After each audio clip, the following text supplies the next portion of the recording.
বাসুদেবায়। আমরা প্রথম অধ্যায়ে দেখতে পাচ্ছি শ্রীকৃষ্ণকে অর্জুন বলছেন, এত বড় বড় বীর, আমি বিহ্বল হয়ে গেছি, আমার হাত পা নড়ছে না, আমার এই স্বজনকে হত্যা করতে হবে দেখে আমার অঙ্গ সকল শিথিল হচ্ছে, আমার মুখ শুকিয়ে যাচ্ছে, আমার লোম সব খাড়া হয়ে গেছে, আমি আর দাঁড়াতে পারছি না, আমার হাত থেকে গান্ডীব ধনুক খসে পড়ছে, আমি সব বিপরীত সব নানা রকম নিমিত্ত সব দেখতে পাচ্ছি। এই স্বজনকে হত্যা করে কি লাভ কৃষ্ণ, কি লাভ?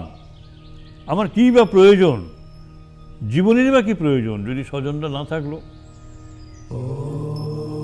যাদের জন্য আমি এইসব ধন টন চাচ্ছি তারাই যদি না তাকে মরে যায় যুদ্ধে, তাহলে আমি কী করে রাজ্য ভোগ করব? তাছাড়া আমার আচার্য পিতা এরা সব আছেন, পিতামহ পুত্র মাতুল শ্বশুর স্যারা সম্বন্ধী এসব আত্মীয় স্বজন, এদের মেরে আমি শুধু পৃথিবী কেন 3 লোকেরও আধিপত্য চাই না।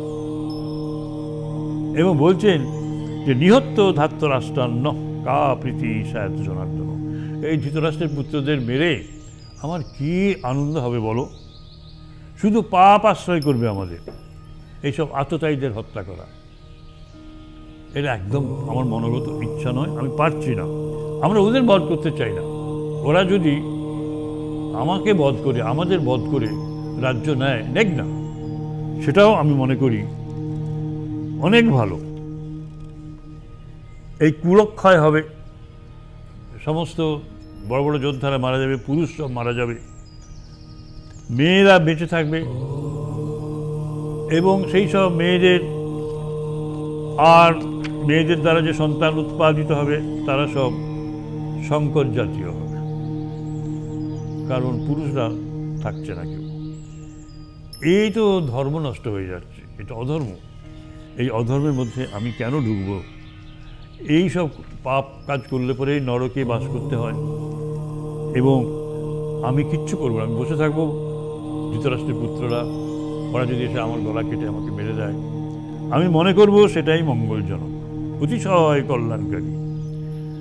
ধাত্য রাষ্ট্র রণে হন্যু তত্তন্মেক স্কেম তরঙ্গভাবে, ওরা যদি আমাকে মারে এটিই হবে। এবং তিনি সব স্বর ধনু তীর সব ফেলে দিয়ে মাটিতে বসে পড়লেন, শোকে একেবারে বিষাদে নিমজ্জিত হয়ে বসে পড়লেন। এবং এই 2য় অধ্যায় থেকে শ্রীকৃষ্ণ বলছেন, অর্জুন তোমার এই আচরণ শোভনীয় কোনোভাবেই নয়। আমি তোমাকে বলছি, তুমি এরকম বিষদগ্রস্ত হয়েছ, কুতস্থা কস্মলবিদম বিষমে সমুপস্থিত, এই যুদ্ধক্ষেত্রে এসে তোমার অনার্য সুলভ অস্বর্গ অকীর্তিকর এইরকম ভাব কেন এলো? এরপর যেটা বিখ্যাত শ্লোক গীতার, যদি একটা শ্লোকও উচ্চারণ করতে হয় গীতা থেকে, তাহলে এই শ্লোকটি আমরা উচ্চারণ করি, রৈব্যং মাসমগম পার্থ নৈতত্ত্বই উপপদ্যতে ক্লীবতা প্রাপ্ত হয়ে ওরা।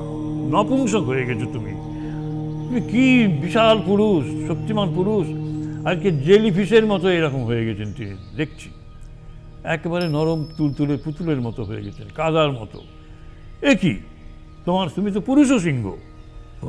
ক্ষুদ্রং হৃদয় দৌর্বল্যং তক্ত্বা উত্তিষ্ঠ পরন্তপ, এই শত্রু পীড়ক, তুমি ক্ষুদ্র হৃদয় দুর্বলতা দূর করে জেগে ওঠো।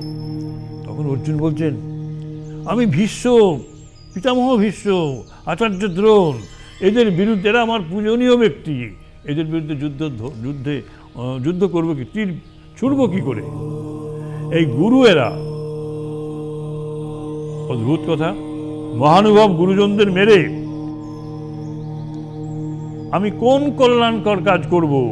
আমি ভিক্ষালব্ধ অন্ন গ্রহণ করেও বেঁচে থাকতে ইচ্ছা করি, কিন্তু এই রক্ত মেশানো এই অন্ন আমি খাবো না, আমি রাজ্যও চাই না। ওহ, কি অদ্ভুত কথা! দেখুন, ওই রকম একটা সাহসী মানুষ আজকে ননির পুতুল হয়ে গেছেন, এবং তাকে বোঝাতে হলো এই এতগুলি চ্যাপ্টার আর 17টা, বাকি 17টা চ্যাপ্টার ধরে, অধ্যায় ধরে শ্রীকৃষ্ণ তাকে বোঝালেন যে তোমাকে যুদ্ধ করতে হবে।